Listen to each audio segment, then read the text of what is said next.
Limited potential now have an opportunity to mix up their comp a little bit, and you did mention to me just in the break there, just for a moment, the fact that the team comp of UP may have just got a little bit outscaled.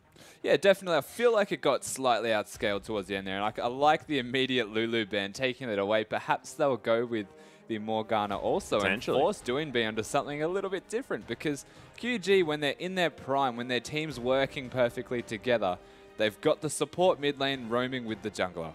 Yeah.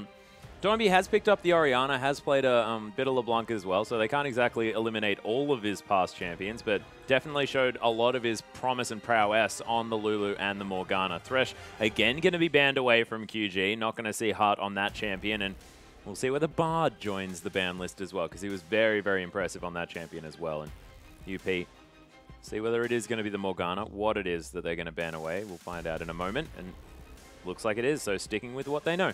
That's it, a smart ban. They already had it away in game one, so just adding on to that with the Lulu ban is kind of pigeonholing what Doinb can do to be more of a carry-style mid lane. Orianna's got the utility still, so most likely going to be the next plan of attack, and we will see, because if they won that game, Unlimited Potential, Bard would have been MVP. Oh yeah, most definitely. Heart was fantastic on that champion, and Alistar once again going to be banned away, so Lulu the only mix-up in the bans just yet. We'll see whether Maokai is still going to go away or whether the Kalista going to join the ban list as well. Siva from UP is their final ban, so just not wanting to see that. Nope, want nothing to do with it. Yeah, no Kalista in this game either. Extending that gigantic ban percentage for the LPL, and look, Maokai is available. Lung can pick that one up if they want to grab it. But we'll see whether there are other priorities. Of course, a lot of other things still available. Punished remains on the lineup as well, so not switching out the mid laners this time around for UP, and they could grab the Varus. They've got a lot of options, and I was about to suggest the Fizz still being there. Long had a fantastic game one on that Fizz, and no surprise that he's going to pick that up again. And it does kind of limit the options here for V. We saw him pick a Hecarim into it, but it went so well for him in laning phase for Lung that it may well not happen again. Yeah, it may not, and of course UP may then just opt for some of the scaling that might actually deal with a Hecarim towards the later stages of the game. It is very, very hard to. Yeah. I'm going to put that out there, because of course Hecarim just ridiculous as a late game champion, but Swift hovering it at the moment and be able to consider something else here for the lineup. Of course, TCT could go back with that Janna, and that's exactly what they're going to do. So very similar picks so far. V and TCT picking up the same champions, and we'll see what they do deviate from. Of course, no Lulu available, nor the Siva, so we're going to change things up just a little bit. UP now with their choices. Yeah, the first two choices here from QG going to be the same as last time, but they do have to change up a fair amount after that stage. They can't focus on the Hecarim this time like they have last time. They don't have the Lulu and the Siva. So what the responses come out here from UP will most likely be the Gragas or the Rek'Sai. You might want to take that Rek'Sai away, the only remaining champion from the last draft, and it seems to me as though Unlimited Potential don't want what happened last game to happen again. They're completely changing it up. Yeah, they most certainly don't. And Sketch, we mentioned that he's a hyper carry player, but does play a bit of the Urgot as well. And we saw the Corki, so able to mix things up. And I find it interesting that we keep calling him a hyper carry player, but he's played a bunch of Siva, played a game of Corki now as well. And this is going to be multiple games on Urgot, so able to play these mid-game focused champions as well. And see how they mix up this lineup and make it work out, because with that Hecarim, they probably want to get things done early. Well, what we can take away from this AD carry of Sketch is that he works very well around his spikes, and that works well with the Corki that we saw the last game, and again with the Urgot has very big spike stages with itemization. And the response most likely going to be a hyper carry here coming out from QG and the Nocturne. Yeah, so Jinx is going to get locked in, but Nocturne, I mean, Qiao played it last night, didn't work at all. No, it didn't work. But Doinb now still has that Orianna on the table. We'll see whether UP do pick that one away, because, of course, still a devastating combination. The Paranoia, of course, the Onslaught of Shadows gets you in amongst it as well, and they can pair up the ult from Doinb with that one. But Punish looking to head back towards the Varus, and Heart, of course, if it ain't broke, don't fix it. Looking to be almost an identical team comp to last game. The only exception is the Corki has now become an Urgot. It wouldn't surprise me again if they opt into a lane swap this game. Never mind, it's a LeBlanc. They've changed both of their carries, and they fulfill a completely different role where they're going to be more in the face, and they have a lot less siege and wave clear than they did last game. Yeah, and a lot more sort of all-in potential here as well. The Wombo combo potentially as, look, Punished now has the opportunity of distortion, mimic distortioning on top of a team that has just recently been tempered, faded. So, look, we'll see whether Punished is going to opt for some sort of plays like that. Things could get a little bit interesting on the Rift, as looks like Kassadin for Doinby is opted for. Of course, a fantastic matchup for Kassadin, generally able to weather the storm of a LeBlanc relatively easily in the early game and move towards that dominant Kassadin way in the late game, and they're going to lock it in. So they're looking again to get a very high scaling comp, and they're not working around the Hecarim like they did in the last game.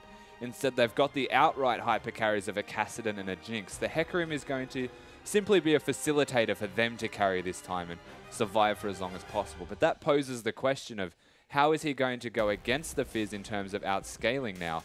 How will he even be able to survive laning phase where we know the Fizz does a lot of work against the Hecarim? Yeah, and Fizz being so slippery as well, you can potentially catch up to that Kassadin if he's trying to get amongst everything. So if Lung manages to get ahead, manages to get himself an advantage in the laning phase, then we might be able to see them run over this game. But again, UP look to have a team that could run a risk of getting outscaled. They definitely are running a risk of maybe getting outscaled. It'll come down to how the mid lane goes, I think, in particular. If the LeBlanc gets a bit carried away, finds some kills early onto the Kassadin, it slows down the ramp time here from Doinby. Yeah. And will speed up immensely this LeBlanc's power, and that will affect the team fighting and how they scale a lot more. But it does come down to a lot more than just the mid lane, of course. The bot lane, the Urgot needs to be able to stay ahead. If behind, an Urgot really does struggle.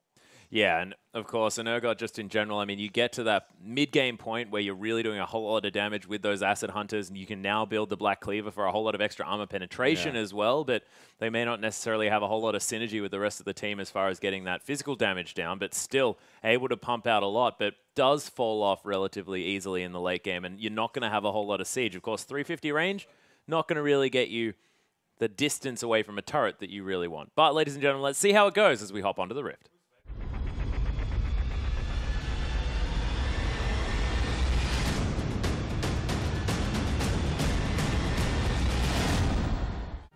And here we are, ladies and gentlemen, UP versus QG for our second match of the day. And QG now 5-man strong, waiting on the top side of the map. They're getting some deep vision down on the side of UP, getting some wards across the other side of the river, but not too much aggressive positioning. And now it seems like they're just going to wait around, guarantee that no one's entering their jungle. Yeah, just grouping up as 5 to maybe catch someone if they were going to invade. And not going to happen here from the side of Unlimited Potential. Just going to sit here, and the minute mark comes around, so everyone places their wards, and they've spotted the Hecarim, but the Jinx is just sitting in the top bush. So again, a lane swap most likely going to come out, and it doesn't seem to have been predicted by Unlimited Potential, who are sitting in their bot lane of their own. Yeah, Scatch and Heart. This Urgot Bard combination. Now, are there any interesting, fun things you can do with this combo of champions? I was thinking about, like, swapping, and while you're swapping, taking a magical journey, and it would be adorable, but I don't know whether that's how it works. I mean, no, because like, if you want to swap and then take the magical journey, you're going to find yourself on the other end of it. So in a way, I think as cute as that'd get would be a 2-man swap, where the Urgot would swap, you take the magical journey, and you would both be in the opposite position to where you started. Yeah, but you could deliver an AD carry to the enemy team. Yeah, I guess. Like, if you put a magical journey down and you've swapped someone, they're just going to take that journey and come back to where they started. Okay, yeah, good point. But look, I never said it was a good idea. I was just doing some thinking. Yeah, fair enough. Yeah, I've got to stop doing that. Thinking's never really been my thing. Swift is going to be able to clear out the blue buff, head towards the Gromp now as well, and getting some damage onto that one. You can see the mid lane already a little bit of aggression coming through from Punished. Yeah, Doinby not quite making it to the level 2 just yet. He's going to be chugging through these flasks as Punished now shoves up an entire wave into this turret. Doinby going to have to do his very best to try and clear this one out. Level 2 has been hit, so... Oh, wow. Punished avoiding turret aggro as well at the same time with some fantastic weaving. And Doinby 200 health, Punished with the Ignite available. It might be like a couple of spells and he could even finish this one off. It'll probably be the level 3 if the chains become available to even consider securing the kill. But in saying that... Oh, he's going in. There's the Ignite, but didn't get the distortion damage. Oh, the pause to come through Doinby saying, I don't want to play this game anymore. Please pause it. Oh, dear. Because, of course, Amy waiting in the wings, Hart there as well. So UP really wanted to put the pressure on early. And you mentioned the fact that if the LeBlanc gets out of control, then there could be a problem. And it looks like that has been recognized here. It has definitely been noticed, and they're going to try their best to, if Hart can come back in time and go on this dive journey with Amy, they might be able to pick up a free kill onto a Cassidon. And if the LeBlanc gets roaming, I have to really give credit to the way that she played that level 1 laning phase, though. Oh, yeah. Basically no minions dying and managing to push it all into the turret while being level 2 before putting all of this damage down. The level advantages and the way that the lane has been, the minion manipulation in particular has just been unbelievable, and they might still go for this. A 4-man. Yeah. Pajamas there. Pajamas there. Pajamas there. You're absolutely correct. Doinby going to block a whole lot of the damage from the Q with his Q as well. And they decide, nope, a little bit too dangerous to go for the dive. The TCT not yet visible on the map. They may have got capitalized on. Another distortion going to get Doinby down even lower on health, but punished without the ignite, without as much pressure in this lane.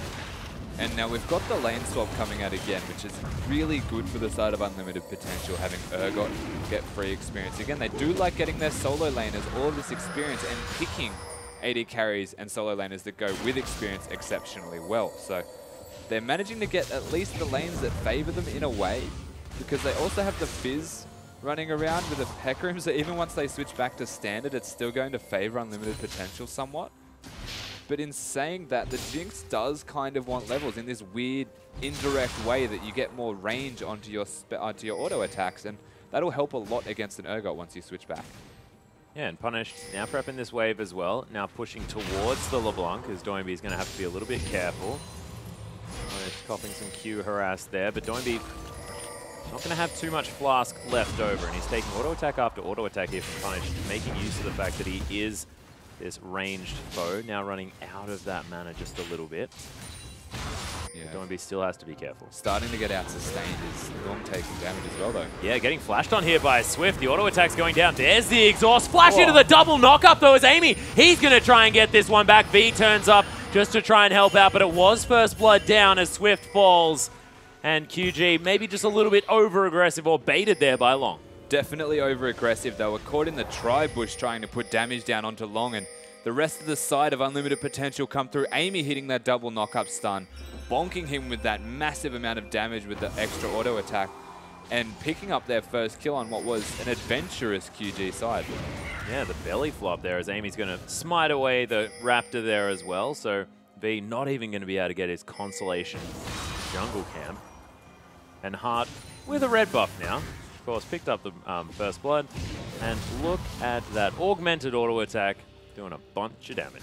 Yeah, the Meep's working very well with that red buff and just really, really hurting the Cassidon, who started to, out of nowhere, it looked like it was going very well for him now, out-staining essentially all of LeBlanc, and then it's just completely turned around. And it's a bit of a worry here. Doinby down to 200 health. Spanish just going to eat himself up some of these fountains, get himself a bunch of his health back. Cannon creep blocked down there for Punish. Fantastic work. Now they've rotated as 4 here. They're up against the 3 members knowing that Cassidon had to recall, but to be able to siege as this side of your Unlimited Potential is very, very unlikely, especially against the Janna. Even a Nocturne's wave clear is somewhat there to deny any chance of sieging. So just looking to push it into the turret and try and deny as many minions as possible is the Unlimited Potential side. Yeah, and of course, Dustbringer and Umbra Blade's fantastic AoE wave clear here for Swift, and even with a fair bit of range there on the Q. So we'll see whether he is going to go for, is what looks like a Cinderhulk on the Nocturne, opting for the Skirmisher's Saber as well, wanting to get into that back line, smite up the AD carry and make sure things aren't going to go so well. Might even try to get on top of Punished here as well, make sure his damage is not going to be quite as high. I like that he's actually going for a Cinderhulk, though. We saw the Warriors enchant yesterday on the Nocturne, and I had my questions as to why, because when you build Nocturne, or when you even pick Nocturne first and foremost, you're usually picking it into teams which are immobile. And now you have a look at the side of Unlimited Potential. They've got a LeBlanc firstly, they've got a Fizz, then they've got a Gragas and a Bard. So the only one that you can basically get onto is the Urgot. And if you were to go for a Warrior enchant against what is an Urgot that builds a Frozen Heart, you would be completely kidding yourself if you thought you had a chance at this game. So smartly going for that Cinderhulk, I hope. and will help him a lot, at least being sticky. Yeah, you can also still build the Black Cleaver as well. You can augment V and TNT's damage with that one. Umbra Blade's fantastic at proccing that on multiple members. And as well, you're going to multiplicatively scale the health on that item with your Cinderhulk as well. So it makes a lot of sense. It does make a lot of sense. And Black Cleaver, very good on Nocturne, as you just mentioned. Unbelievable the amount of shred that you can do for the rest of your side. If you can get onto the back line and then just have TNT throw 1 or 2 autos down, the amount of armor reduction they've already got is phenomenal and will work very well in your favor. Yeah, TNT might even opt for the, you know, Zeal item plus Infinity Edge and then go for a straight Bloodthirst without getting that last Whisper. But Hart is going to have to take a Magical Journey. The rest of the QG lineup are coming through as well, but they're going to get swapped in. Sketch, he's locked down Doinby, who's completely out of mana, trying to get some more damage down, but Hart able to flash away to safety. Super Mega Death Rocket sails by. Not going to net any kills as Hart playing with fire here on the bottom side, but he's now picked himself up an assist on top of his first blood that he'd already grabbed. Noxie and Corrosive Charge being used just to try and destroy V under this turret, and Punished and Long, they're going to take down the first turret of the game here for UP. So Kassadin, completely out of mana, had to use the Flash, Ignite, and auto attack with the W to get some mana back. Very well done from Hart to know this, save his Flash for until Kassadin got the mana, and then flash at the same time as that last ultimate from Doinby came out, missing it and managing to live while they pick up the kill onto Doinby. Yeah, it was beautifully played. And then the swap after the Magical Journey bait as well, thinking that they caught Hart out. Not going to be the case. And it seems that as soon as they get delivered one by one into the team of UP, they are ready to pick up the kills. And look, it's always dangerous to take a foe's Magical Journey. You never know what's going to be on the other side. Of course, it's quite daunting when you don't know what to expect. And Scats, having not actually recalled yet, was not doing a whole lot of damage. So the fact that they managed to pick up that Kassadin quite easily shows how far, well, not behind, but he's not ahead enough to be as aggressive as he was just then. Oh, no. And look, Sketch actually went back to base, picked up a full Manamune. Now the Ruby Crystal as well as that Longsword. So going towards what looks like the Black Cleaver. It is going to be the build. We've seen a few people still continuing on the side of the, you know, Brutalizer as well as the Frozen Heart, but not going to be the case here for Sketch, who might just forego the Brutalizer completely, head towards the Black Cleaver, grab a last Whisper as well, and grab 40% CDR from Frozen Heart Black Cleaver. Yeah, it seems to be the plan of attack so far, but we won't just see what he's going to do until he actually does it. Urgots tend to be a little bit particular about how they play their own Urgots. Yeah, it's true. You're going to have a different one each time around. You never know what you're going to get. Yeah, and I like being able to purchase, you know, Ninja Tabi or Mercury Threads instead of the Lucidity Boots on Urgot as well. Yeah, definitely. You go for the boots early, very good for laning pressure as well. You can build against your lane, especially if you solo lane swap like Urgots like to do. If you want to get the Manamune and even go early defensive boots like top lane, you're going to be very comfortable. Yeah, but UP, speaking of comfortable, are going to pick up the second Dragon for themselves here at 11 minutes in the game. Some extra tower pushing ability. It's going to be difficult for them to get towards a tower, but now, if they do, going to be able to get a bit of extra damage down. It'll be easy to get to a turret. It'll be very hard for them to do any damage to a turret whatsoever, just because they've got basically nothing. No, not a whole lot of range. Well, they've got, you know, range. 3 ranged champions. Just have to get pretty up close and personal in order to deal with the turret. It'd be kind of like throwing pillows at a tower, though. They're not very good for sieging. You compare that to the side of QG, who have a Jinx and the Janna to shield the Jinx as well. Oh, yeah. Very quick at taking down turrets if they are left alone or find a possibility to just walk up to a turret and hit it. Ooh, Amy did take a Magical Journey there. They're looking for Doinby, but he's able to Rift Walk his way around. And they'll clear out the vision here at UP in the mid lane. So opened up the map now with that mid lane outer turret dead. See whether Punish is going to utilize that now with the Fiendish Codex. Probably going towards a Morellonomicon just for some extra damage and security on these kills as well. Yeah, it's going to go towards most likely the Morellos. Athene's would be a very defensive decision here, but the Kassadin's starting to ramp up. Not that the Rod of Ages just yet, and it is 12 minutes. That would have been a very early Rod if that was what it was to be. So you can afford almost to go the Morello's path here as LeBlanc and just opt into damage and start roaming once you have that finished. You don't really want to be 1v1ing the Kassadin anyway once he has the Rod. Yeah, and I actually quite like Morello's in this team comp as well for the passive that you do get from that one, stopping the healing, because TCT is one of these Janna players that likes using the Monsoon for the heal in the middle of a team fight. So if you can negate that on the low target, you might be able to pick up that kill where you otherwise couldn't. It's also pretty good against Hecarim, who does a surprising amount of healing. That is true. Spirit of Dread is a very underrated spell, and one that can be, if overlooked, devastating to a team. Yeah, it's quite gross, really. It is. Heals way too much. And then you've got the heal from TNT as well, so I guess Morello's has its definite uses against multiple members here from QG. Would not be surprised, and we've got the Forbidden Idol, so it is going to be that. Yeah, so that's going to be the option. Phage completed for Sketch as well. Doesn't have boots just yet. Lots of vision, lots of potions. Making sure that he's going to be A-OK. Punish taking a Force Pulse there as Doinby very comfortable in this lane now. That Catalyst completed. Now every time he levels up, picking up some more health, picking up some more mana. He's going to be A-OK in this lane. Yeah, level 9 with most of the levels, I'm guessing, into the Null Sphere is going to make it very difficult to get Doinby down any health at all. He's kind of freely able to lane at this stage, as long as he plays the trades right. Whereas Punished is a very squishy hero who has heavy in the damage department, but no sustain or counter trading unless it's a mistake from good. Oh, Swift, there's the Paranoia onto Hard as Amy. Oh, Hard trying to take the Magical Journey. There's the Tempered Fate, but Doinby doesn't get caught in that one. Amy now with 4 members to deal with. Beautiful ultimate there as Lung's going to find his way into the fight. Ooh, actually, that was the E going to be used by Lung just to try and get some work done, but that's the double kill from Doinby. The Kassadin really doing some work now in this fight. The Fish finds him, but he gets over the wall. Punish going to need to use the ult if he wants to follow there, but doesn't have it available just yet. Actually did. Just decided not to use it.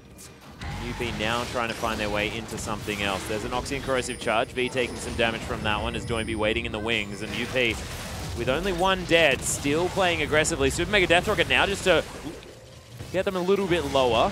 Blue buff is going to be stolen away from Doinby now as well. Oh, Swift just going to burn to death. Punish flashes out of the way as well as there's a devastating charge. Sketch completely out of mana and he's been slowed down. TNT trying to do some work there as nice Cosmic Binding, just going to lock up the Janna, and UP, now with their support player back, is just going to head back to base. So just an extended skirmish, netted themselves a Swift, but the trade was still 2 for 1.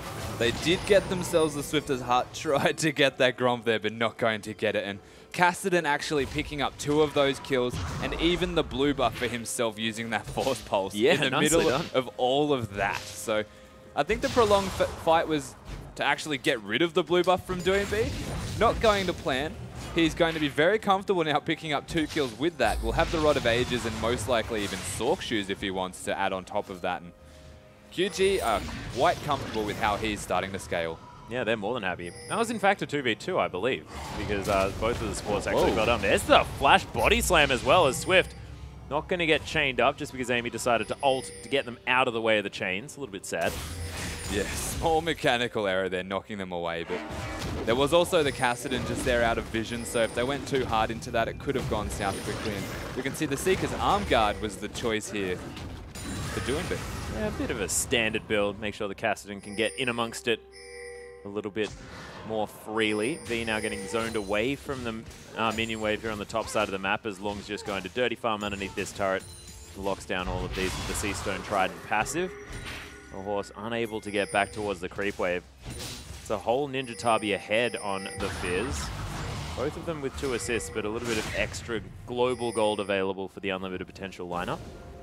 QG now waiting the 30 seconds for this next dragon to come through, and we'll see whether UP are going to be the ones to lock that down. No vision available though as QG are positioned for it. I think we got that Nocturne build completely right here, by the way. Nailed it. Which is great. He looks like, anyway, he's just picked up another Rubicrus. I'm not sure what he's going to do just yet, but going towards the Phage, which means the Black Cleaver Cinderhulk build, working as a selfless Nocturne, essentially, going to be using his ultimate for the vision and getting into the back line. Mostly, I would say, onto that Urgot, so that the rest of the team can get onto him and kill him very quickly because he'll have no armor. Completely shred that away. And it's pretty smart against an Urgot who likes to build armor as well to take some away. Yeah, it doesn't quite have the Glacial Shroud just yet, but is considered to be a pretty standard item for an Urgot, and is going to get him the extra 20% CDR to get to 40% as well. when he does finish off that Black Cleaver. Oh, here we go. Oh, there it is. TNT able to get the chompers down. There's the paranoia as Swift trying to turn this one around. Hard taking a lot of damage. Tempered Fate means that Swift all on his own for the next couple of seconds. Explosive Cast going to get TCT out of the area as Sketch not quite enough damage there. Misses another Acid Hunter, and UP, they do get out safely, but QG with a nice attempt at disengage. Tempered Fate again, doing exactly as it's named and just messing with the rest of the side here, stopping what was a really good engage on what was a magical journey to try and find their own engage. Janna knocking them all up, followed by the Nocturne Darkness, and then straight away the Tempered Fate denies it all. Everyone gets away with their lives after that, and no one the wiser. Yeah, unfortunately, just Sketch without enough damage to secure the kills in this fight as well. I thought that Swift probably would have been taken down there, but because he's taken that Cinderhold path, he's got a whole lot of extra health now as well. It took a lot to burn through that Nocturne. And you've also got the Monsoon to boot, so very hard to take him down, especially with the Janna supporters. The Dragon is theirs. Yep, it's going to get taken down. So first Dragon for QG, going to stop the potential 5th Dragon very early on for UP. Would have been about 32 minutes, I believe, something like that. They were going to secure that, and QG now stopping what could have been a difficult snowball to come back from if they had have managed to grab that Dragon. Outer turret in the bottom lane going to fall down. The final outer turret here for the UP lineup, and as a team without very much siege, they're doing a great job picking up turrets. They're utilizing their early pressure they've got, especially with the Magical Journey. We've seen some creative stuff so far, and being able to get themselves into positions where they can get the QG side at the very least low in health allows them to siege a lot earlier at this stage of the game. They can force people away, force them back to base, and we saw that, which is how they got the mid turret, by controlling where Doinb was, making sure that he was low so that they're safe to at the very least hit the turret, and again, waiting for that Magical Journey in the bot bush, waiting until no one was visible near the turret, and then just 4-man rushing it, getting it down, and then just getting out. So they're getting all of the early turrets, all of the early objectives that they can, but from here, being able to siege as the unlimited potential side gets a lot harder. Yeah, it's going to be difficult to especially break the base. That's going to be where things really get hard. An inner turret here or there might be coming through for UP, but it's going to be difficult for them to get onto those inhibitor ones. But Black Cleaver now completed for Sketch. Of course, you land that Noxian Corrosive Charge. That's all 5 of the stacks of that item already up for you. It's a fantastic use of the passive.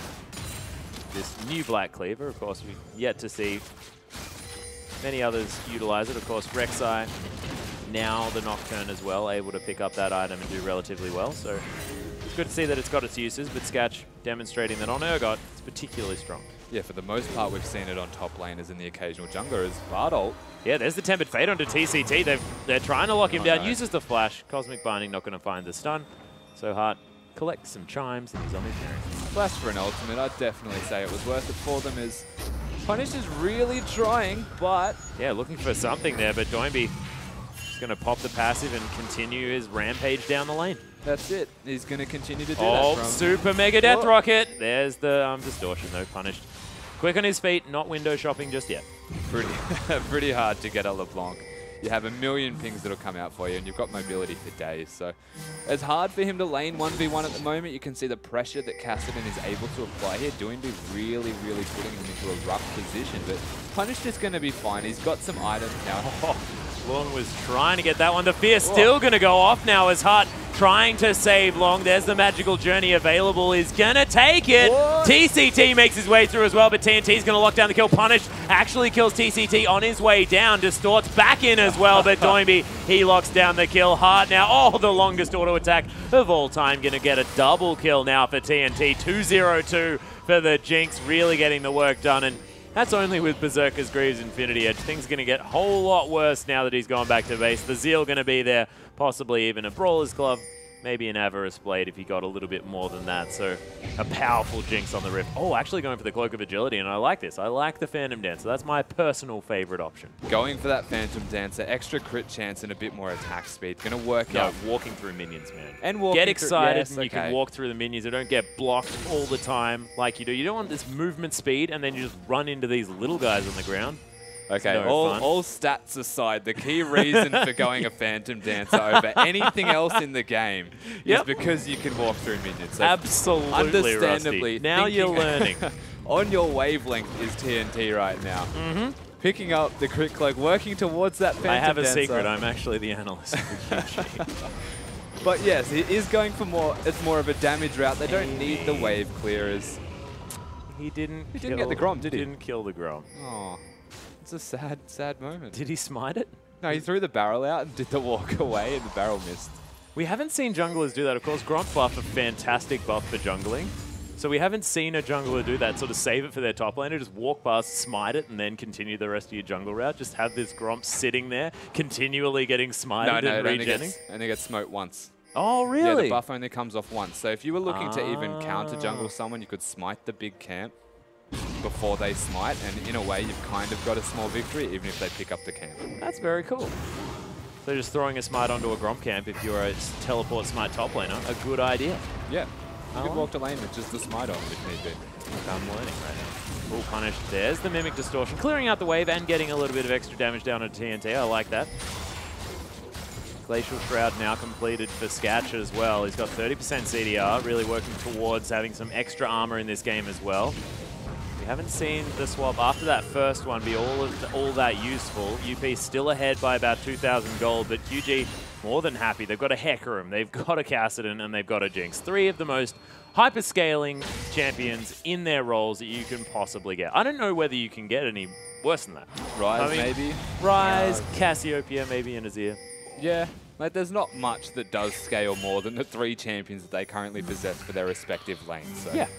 The longer this game goes, the better you start to feel on the side of QG. And you mentioned Glacial Shrouds before. Well, there's more than one on the inventory, that's for sure. There is in fact 3 and a Frozen Heart here for the Fizz. So they're all getting that armor down. And the Black Cleaver as well, finally finished for the Nocturne.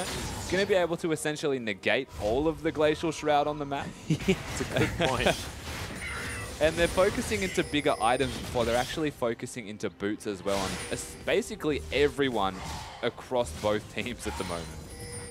Yeah, it seems that Swift is going to have a rough time trying to get that Black Cleaver debuff onto everyone. It's going to be pretty useful considering the armor stacking that is going to come down. Doinby going to have his run of the litter as well, considering the fact that he's not necessarily being itemized against. There's a Null Magic Mantle, and that's it.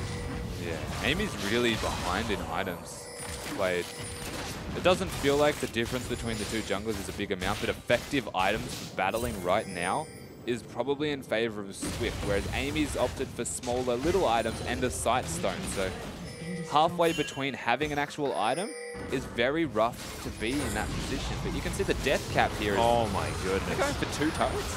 Yeah, the Tempered Fate is going to come down, but it is going to mean that TNT is going to get out of the way of that one. Teleport comes through from long, but it's a little bit late. No stun. There's the flash body slam. Doinby is actually going to get explosive cast back. There's the Rift skip as Swift is going to jump onto Punished in the back line. Look at the ultimates coming through, but nice spell shield from Swift's going to keep him alive. In the meantime, Heart's going to fall down as well. Sketch switching himself with Doinby, flashing away as well. TCT still excited, but has to watch out for the Urgot damage of the Rockets. Really doing the work now. There's the playful Trickster as long trying to escape, but he's the last man standing, and QG, they get the ace, and man, they make it look easy. Out of nowhere, the item discrepancy seemingly massive. The Nocturne confidently ulting in 0-3 and 8, but it doesn't matter because he's doing his job. Jinx, I really liked the target selection that TNT was doing in that fight, completely disregarding the Fizz because he has just got too much armor, even though he was closer than Urgot, but instead staying in rocket form, hitting the Urgot until getting a reset onto him, and then they can go for the Fizz afterwards, eventually getting the ace on the back of an amazing ultimate from Hecarim and an initiation from Nocturne and a dragon from the looks of it. Yeah, they are going to pick up the dragon, evening it out 2 for 2. Of course, the gold's still relatively close, but with an inhibitor down this early in the game, going to be hard to deal with these super creeps. And now QG going to have an opportunity to possibly go for a Baron. Let's have a look at this again. So they do try really hard to get an engage here as the Janna matches the flash and the Kassadin kind of just casually ults out of it because he's Kassadin. You can see Nocturne going straight into the same time as an amazing Hecarim ultimate. Puts them all in a horrible position and Bar going down immediately. Gragas too low, gets hit by the Jinx ult. And this is the target selection from Jinx. There's a Fizz directly there, but instead stays on top of the Urgot because he will take more damage. They pick up the reset, and then he can go for the Fizz with the extra move speed, managing to crit a lot as well. Yeah, and there was the fact that Urgot was just doing more damage as well, and when you outrange a champion by that much who's doing that sort of damage, TNT really making the right decision. Heart getting some vision down here as well. Magical Journey is utilized, but oh, there's the paranoia. Heart's going to immediately flash over the wall as the Terrify was there. Heart casually moves out of the way of the Super Mega almost rocket as Tempered Fate going to lock down 3 members. Long, is he going to be able to get the fish onto TNT? He is going to land it. Doinby's here as well, but TNT going to fall down. Immediately gets the kill back onto Punished as well as Sketch trying to catch someone. TCT probably going to fall as Sketch not even going to wait for it as Swift might be in trouble. There's the Scrying Orb as Swift is going to be able to make it out. Of course, Amy, there's still a battle in the top lane. Doinby and Long battling it out. Oh, wow. How was he still targetable? Amy looking for Doinby, but there's the shield, and Sketch finds his way in as well. Amy locks down the kill to switch out onto the horse. Amy has to be careful. Oh, he's going to fall. Swift hanging around as well. Sketch, can he clean up this fight? There's the Noxian Corrosive Charge, but the shield was there even if that was going to land. So many wards in this brush. My God. That's because the fight spent a very long time around that tri-bush. Yeah, a lot of mobility. Re-entering so many times. Exactly. Let's reward it, guys. But a lot of mobility-based champions working around smaller areas of bushes. So using that area, that's why the wards are there. And Sketch spent most of that time in a commanding position just trying to catch someone, finally picking up kills in the end as the Tempered Fate from Heart to start it all was massive. Gave so Fizz with the fish, straight onto TNT, destroying him off the bat, and then it was only really the Kassadin left, and he did a lot of work. You can see it was a prolonged fight from him. They ended up getting a turret for their troubles, and in a way, it worked out in favor for them because the fight went for so long that the rest of the team spawned again. Yeah, and actually QG now with a massive creep wave in the bottom lane as well. That's going to take down the outer turret there, and with this inhibitor down in the mid lane, it just means that UP aren't able to pick up all of the gold that's crashing into their objectives. Yeah, it's a struggle street right now for unlimited potential. The Baron's always going to be a threat. Oh, Tempered Fate onto a couple of members. Swift actually spell shielded it, but TNT has got caught up. There's the Noxian Corrosive Charge, fish down onto TCT. Doinby doing so much burst damage, and Heart going to fall down for it, but Sketch nets himself a kill. They trade kills with the mid and the AD carry as QG now right on top of everything. Sketch still trying to get something done, but picks up a double kill before he falls. V now trying to do something, but devastating charge onto Amy, almost getting himself back there as Swift is slashing through Long. He's going to have to try and fight this one. The quadra kill's there for this Nocturne.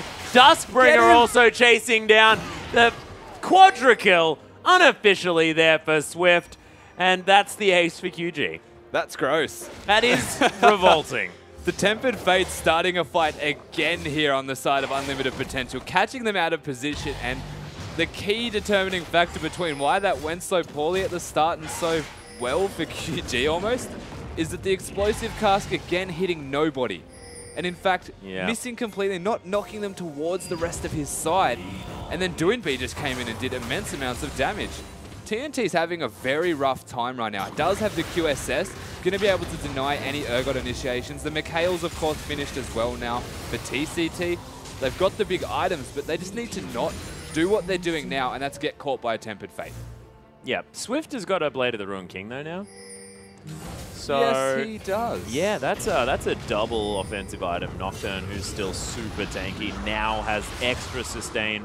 Not that Umbra Blades wasn't enough, ladies and gentlemen. He's just going to grab a little bit more life steal, and of course the active going to slow down anyone he's trying to advance upon, and Nocturne's going to be difficult to peel, I guess, to say the least. In a way, he's not really tanky. He only has health, so he has no resistances. He's just got lots of health to actually take down, and you don't need to build magic or armor penetration against him. You can just build raw damage, which is a really good factor in being able to kill the Nocturne. Yeah, that's a good point. When he ults in, he's usually in a very bad position.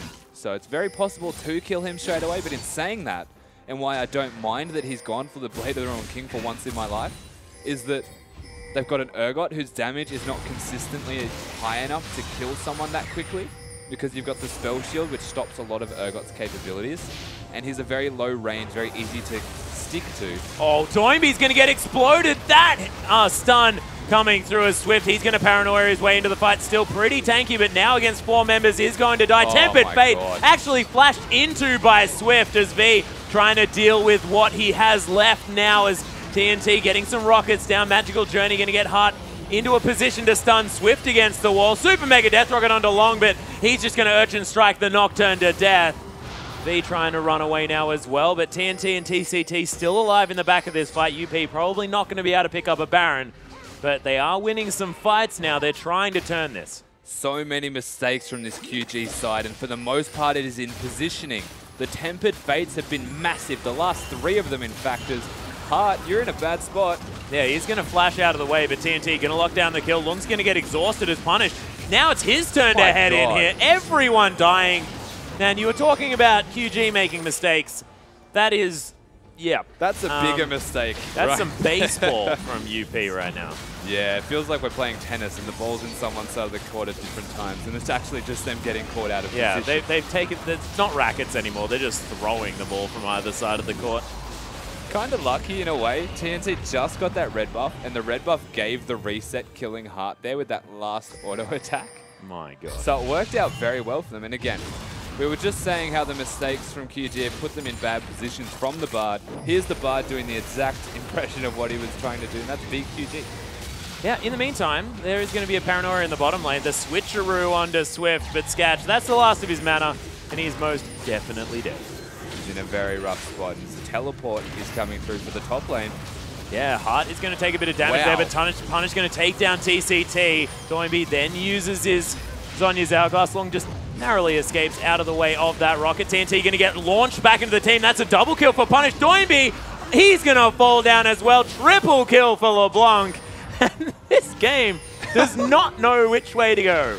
No one's really coming out ahead, but there's still the same amount of lead for QG as there has been for quite a while. It's just that they're fighting, and then they lose a fight straight after, and then they win one again. It's everyone, as soon as they're trying to go for an objective, it's like, oh no, everyone's alive again. We're dead. Oh dear. I guess the good thing to do here if you're a QG is reassess what you're actually doing with your game. And maybe talk to each other, you know, come up with a coordinated plan of attack. Find a win condition would be my suggestion, and not just teleport and die constantly. TNT is being consistently destroyed by Long and Amy, and even unpunished if left alone has been instantly killing TCT in fact, and that is ruining a lot of their protection of the Jinx. Yeah. So with TCT dead, which is a really smart decision, putting all of your damage into the Janna, who's not going to be doing any damage herself, but protecting what is their sole sieging source essentially, and one of their only massive forms of damage right now. They're kind of neglecting the fact that Doinby's there, because it doesn't feel like his damage is even comparable at this stage. And he does have a Void Staff now though. I guess they're kind of hitting a peak stage in their team fighting capabilities besides the Last Whisper not being finished for TNT. And once that's done, if he can live for more than 2 seconds, which hasn't really been happening, they will win a fight. Well, whenever TNT does live, and that's when things are going okay, is now they're going to clear out the vision around this Baron area. It's not up for another couple of minutes. This QG now heading towards the mid lane. Open inhibitor now available. Baron still circling around the QG side as the arrow is going to come through trying to get some extra damage down. But UP probably don't want to lose this inhibitor. That's a whole lot of pressure now to be added, but can't do anything against the Baroned up minions, and it's going to fall down. Now that is one inhibitor down with no Baron, no Dragon, and nothing else really to take available besides continuing to siege. So they get a small advantage. The bot wave is about a minute and a half from actually being relevant right now in this fight. So they're going to spend a fair amount of time just sitting here aimlessly in the top lane unless they commit to a dive. Yeah, we'll see whether UP actually have the wave clear to deal with this huge minion wave. Baron buff, importantly, has fallen off as Punish. He's going to use the Mimic Distortion just to clear out the minion wave, and does so before it even gets to the turret. So they are going to protect this for now. And QG not wanting to do too much. Hart just going to sit on his ball, head back to this. And rightly so, because again, they did not want to spend all of that time wasting it and letting Unlimited Potential get some farm and stay around in this game. They've almost hit that big item spike on an Urgot with a Last Whisper. They're working towards what is either a Zhonya's or a Luden's, and that is almost there for the LeBlanc as well. All they need here on the side of QG is that Last Whisper, so they have the double penetration items, and try and close out this game methodically, perhaps, and systematically, and try not to lose another fight, because if they get their eye in anymore this side of Unlimited Potential, they can start to still outscale in terms of team fights. Yeah, and they've got a fair bit of standing gold on the map. Still the inner turrets remain. They can pick those up if they win a team fight as well, and that could turn around what is only a very small gold lead at this stage of the game. 37 minutes into the game, 7,000 does feel like a big number, but really, you look down the item list, and LeBlanc's getting to a point where she can do what she wants. Long is massive on this. There's only one more item slot remaining here for this guy, again with a brilliant performance. Of course, V still playing great. Almost has his Trinity Force available as well, 4-2 and 14. We'll see whether UP can make their way back into this one. At the moment, it seems like they're losing Barons and just bleeding objectives afterwards because they can win fights. It's just they don't get anything afterwards. Yeah, exactly. Most of the fights that QG are winning does tend to translate into some kind of objective, whereas Unlimited Potential win a fight and it's more so just catching QG out of position, but catching them in an advanced position where they don't have enough time to actually get anything themselves. But I guess the saving grace of the QG roster here is that their tanks are so big. A GA, yeah, finished here for Swift with his Blade of the Ruin King, but he's also out of position. Yeah, he might need to watch out. Oh, the stun not going to land. Uses his Blade of the Ruin King just for an extra movement speed, but Hart, if he had hit that, that might have been the turnaround they were looking for. Maybe, but then again, the chain's also missing just prior to that, so not a whole lot of kill pressure afterwards, not having the distort or the chains available. In fact, if they both continued past that point, I think Swift could have even turned it around. Potentially. There's the magical journey, though. Swift again having to do some work. There's the flash body slam. Swift going to flash over the wall. Oh, explosive cask. Again, just going to pour the barrel juice onto the ground. Very well timed. Super mega tickle rocket heads into the mid lane. Oh, there's the Tempered Fate. The teleport onto the minion, though, is going to mean that that turret just falls down. TNT with so much turret damage. Paranoia just going to be used to start a fight here, and Hart's going to get feared up and taken down. GA's going to be popped, but V just going to launch himself in and gets out as well as Swift. Now just going to casually meander his way out of this fight. And UP, they lose one, but they lose a second inhibitor as well. And they're being bled out, as you said, the feather tickling rocket that actually did nothing besides delaying them was what they needed. They get the second inhibitor. It's now 2 inhibitors to none. And the Dragon is up. The Baron is up in 30 seconds. This is QG's time to find themselves a way to close out this game a lot more convincingly than they have been for the past 5 to 10 minutes. The lead is there. The item difference is becoming very evident. And now that they've got the third Dragon for move speed, it's going to help. If they can secure this Baron, it's going to be very, very difficult for Unlimited Potential to find a way back into this game. Yeah, Sketch now picking himself up a Null Magic Mantle, looking to try and save himself in these fights. But the Urgot seems to be past his prime at this stage. UP just going to try and clear out some vision around the Baron area, but with 2 inhibitors down, it's going to mean that they have a very short window where they can safely fight around this objective. Yeah, it definitely limits them. And you can see the minions already starting to push in bot lane, and you've got the Urgot who may need to respond to that. But I think they're also going to be aware of where the Urgot is once he reveals himself. And with the Baron available, they can essentially just start it. They might want to put Fizz bottom because of the teleport, which is quite an obvious thing to say. But at the moment, QG completely in control of the Baron area, and they won't even know when Fizz can teleport just yet. Oh, the Scuttle Crab's theirs. Yep. There you go. They do have the Rift They know. Scuttler. There is, in fact, the Scrying Orb as well, but QG doing a lot of damage to this Baron. There's the Paranoia, just meaning that they have no idea what's going on. Tempered Fate not going to stop the Baron and V. He's going to lock it down. Amy now decides to fight as Sketch, able to take down TCT very early on. Punish trying to escape this one, but Doinby not going to be escaped from Hart. In the meantime, going to secure TNT. This is a huge deal as Doinby's going to take down Punish in the back line, but the rest of QG is getting obliterated. V taking auto attack after auto attack, spell after spell, and UP, they get everyone apart from Doinby, and this game is going to continue. At the very least, they do get the Baron onto one member of QG. They take down one of the Nexus turrets, which is going to help them. The mid inhibitor has just spawned though, and Unlimited Potential somehow come out ahead massively on another team fight. LeBlanc and the rest of the UP side instantly wreck TCT again. 0-6 and 15, no chance to actually do anything before a fight breaks out, leaving TNT alone in the Baron pit up against the Fizz. Yeah. That's not a position you ever want to be in your entire life, but he finds himself there multiple times this game. And the UP side are just team fighting almost so much better. Well, they have to be. Of course, QG, this is 42 minutes. This is the late game. This is where their comps should be doing things that are fantastic. But so far, it's UP able to find fights, find the ultimates that they're looking for. And it seems when Amy actually gets an ultimate that works, UP win the fight. Yeah. And Hart has been hitting all of these clutch-tempered fates as well, though. Yeah, so well, it's true. Really difficult to get to the... I mean, they don't even have a backline here, really, on the Unlimited Potential sign. They're just running at them. Yeah. But it's working because they're catching them out of position. Like a reasonably low mobility AD carry until she gets excited is Jinx. But never getting a chance to get excited because the only person you can hit is a Fizz. And if you go near the LeBlanc, you're dead. If you go near the Urgot, you're going to get swapped and die. But you've got the QSS available, you've got a Janna available. I think the difference right now is that TCT needs to reassess where he is standing in fights and protect his team and not die. Yeah. And Long as well, he's adapted his build. Not going to be picking up the Thornmail this time. It's a Blade of the Ruin King for the Fizz.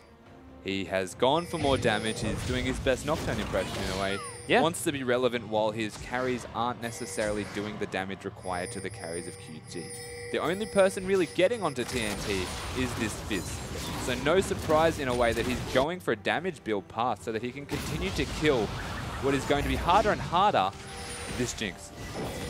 Yeah, and UP now potentially going to be losing yet another inhibitor as... Oh, TCT going to get tempered, faded as well. There's the Paranoia down. Corrosive Charge not going to find the Jinx as Hart going to tank up the Zap with his Banshee's Veil. QG still not able to get the inhibitor in the mid lane, but they're putting a lot of pressure down. Some ultimates now on cooldown as V, just trying to create some space so that they can secure this objective. They do get it. Another Riftwalk from Doinby as the Rocket's doing so much work. Super Mega Death Rocket doesn't find the mark as Long's going to tank that one up, and QG now onto the Nexus turret. UP, they need a desperate fight now. They need to make something happen. They've done it so far this game, but I'm not sure whether they can. The Nexus now exposed as Long going to get exhausted and killed in the backline. V able to use a huge ultimate to get UP feared up as Doinby's now just going to take down Punished. Hart going to be the next option. Scatch tried to get something done. They took down the Jinx, but it's not the only carry on this squad, and QG, Amy the only one alive for UP, and they're going to secure the Nexus and another 2-0 victory. They almost don't even need to teamfight. They just decided that they wanted to end the game,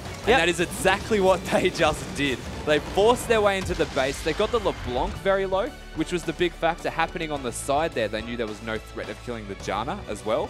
And suddenly they come out massive with a team fight where nobody instantly died. Yeah, and the thing that I saw from that is the fact that having an AD carry with a bunch of range is pretty useful for those late game team fights, because of course TNT was able to auto attack the inhibitor down to nothing and then move forward, and as soon as that front line was super tanky, they couldn't get through it. TNT was safe in the backline. He did eventually fall down, but they had to overextend so far through the tanks who had relevant